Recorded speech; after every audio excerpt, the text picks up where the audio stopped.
I think what we're confusing, Chair, is the significant difference between an appointing authority and an executive authority. To stop that point of Thank you very much, Chair.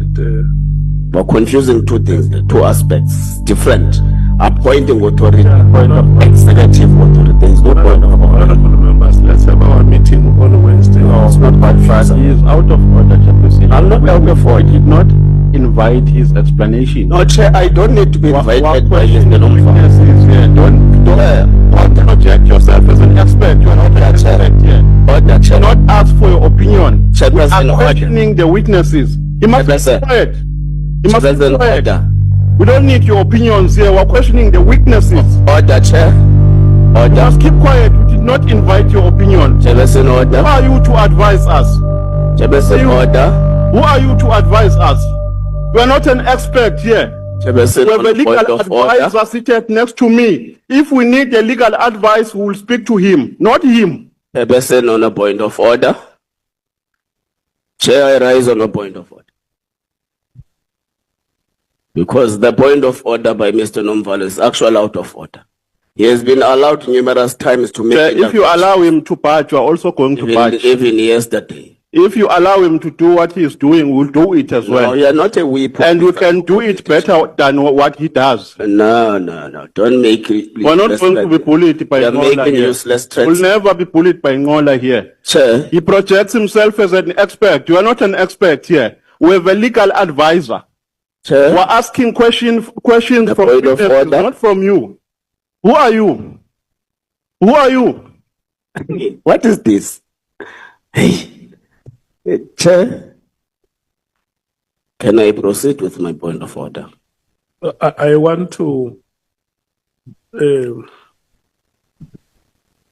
apologize for your behavior, the two of you, to the people of South Africa who have been following us from the first day up to this point. And but I can still afford you more time. Yes, I can still give more time and maybe just sink my head below the table. I will rise when we are ready to proceed. And my profuse apologies, General Masemola. It's not how I have expected the members of my committee to conduct themselves. I thought that if we have issues we can discuss in our own meeting when we deal with housekeeping matters, but unfortunately, it had to deteriorate to this level. Is there any one of you who wish to apologize, honorable members?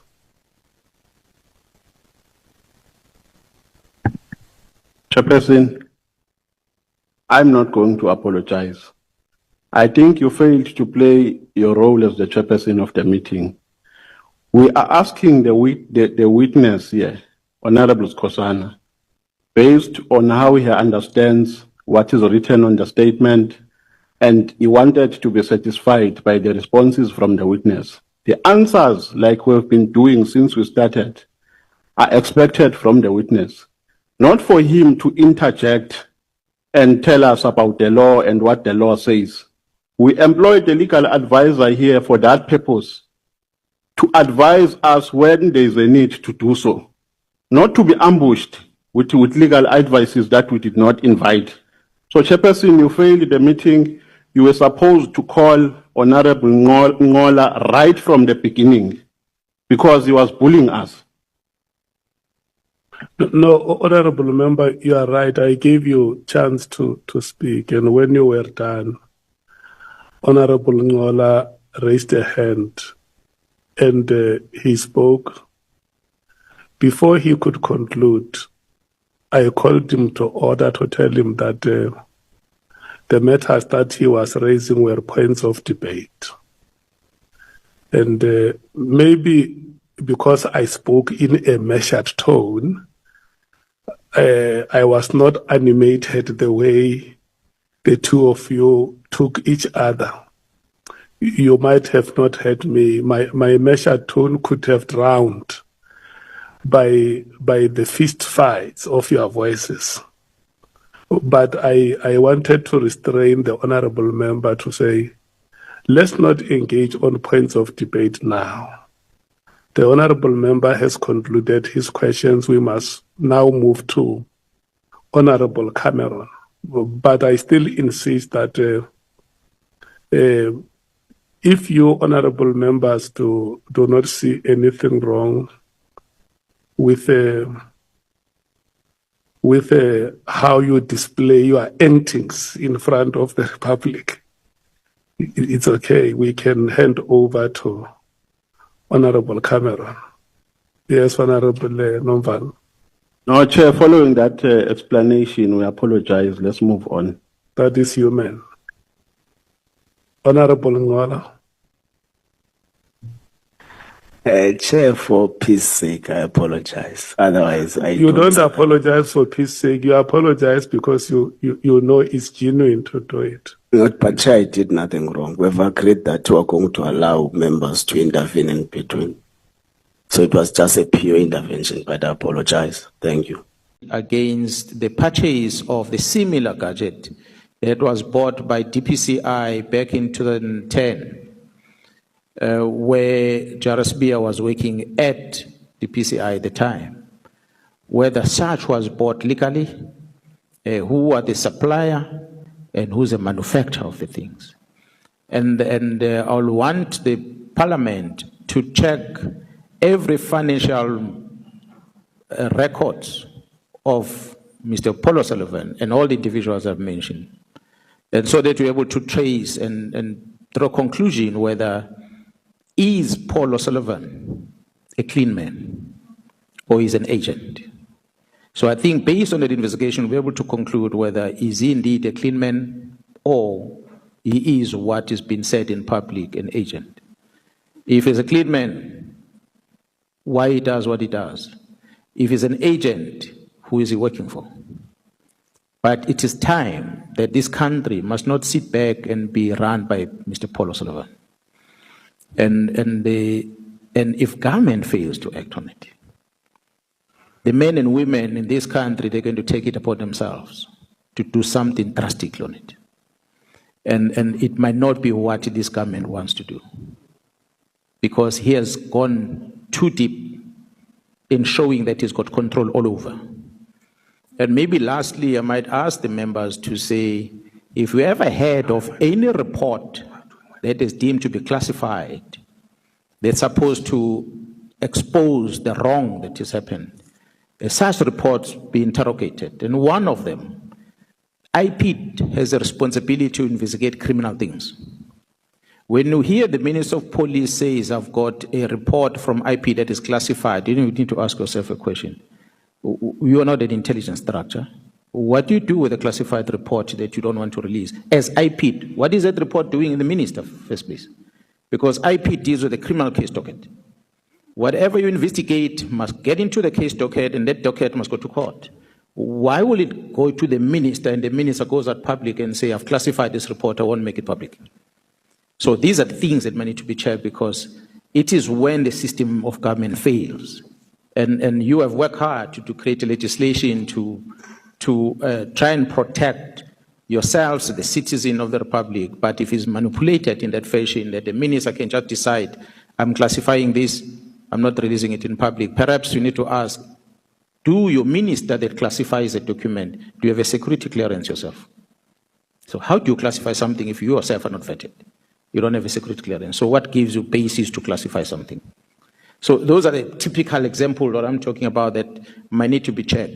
The problem in the law enforcement has, Honorable Chair and honorable members, I've said it before when I presented at the commission, which is my statement is a reference to, that crime intelligence have got their own ways of operations that don't 100% conform to the norm that we all know and understand. How they acquire a facility, they do not acquire a facility through public works. And Honorable Konapana knows that. because she's been in this committee for that long. The crime intelligence have been leasing buildings as safe houses. They've been leasing properties. And some of these properties, Honorable Chair and members, and I'm not inviting you to go deeper to finding out because it's not within your space, it's within the Joint Standing Committee.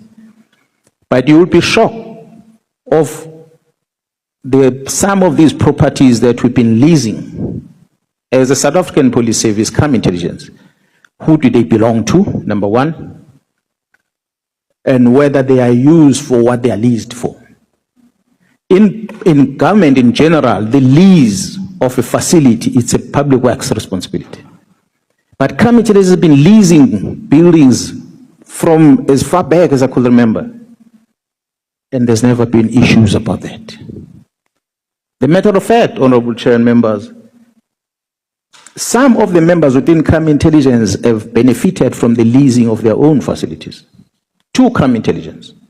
The same members that are feeding the members of Parliament as if the purchase of this property is irregular.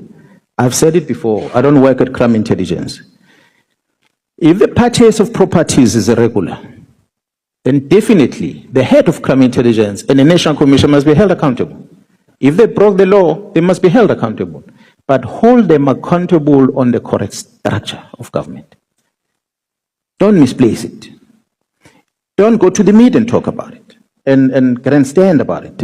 Take it to the Joint Standing Committee and say, I demand that there must be accountability here because this is done wrong. And then for sure, that action is going to be taken. But if you're going to take it out of that structure into another platform, and you make allegations that are unfounded about the members of crime intelligence, the risk with that, which I repeat before this committee, is that the members of crime intelligence are going to be forced to defend themselves. And the only best way to defend themselves is to speak the truth.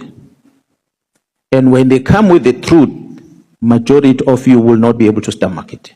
This country is going to burn. Because there are top secret things that should not be discussed in public like that. So if you make the members look bad, they're going to counter the human beings. They've got families, they've got friends. They've been paraded as criminals in front of international TV. They were paraded when they were arrested.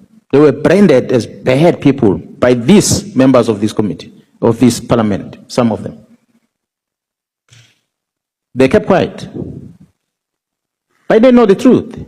They have evidence, Honorable Chair, conventional or otherwise, that they have, which if they were to present it, it would be a press briefing that would be worse than what Mkhwanazi did.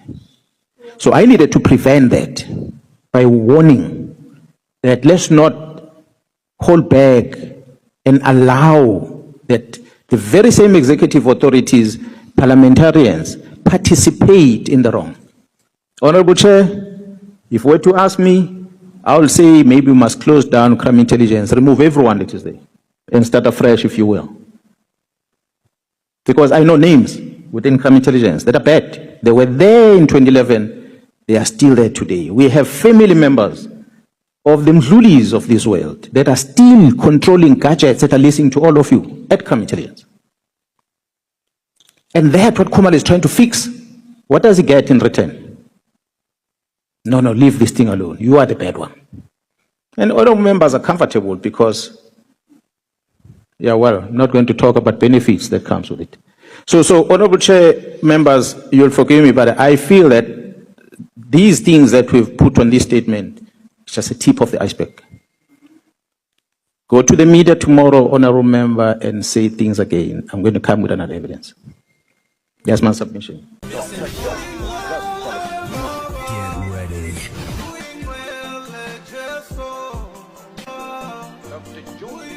Welcome to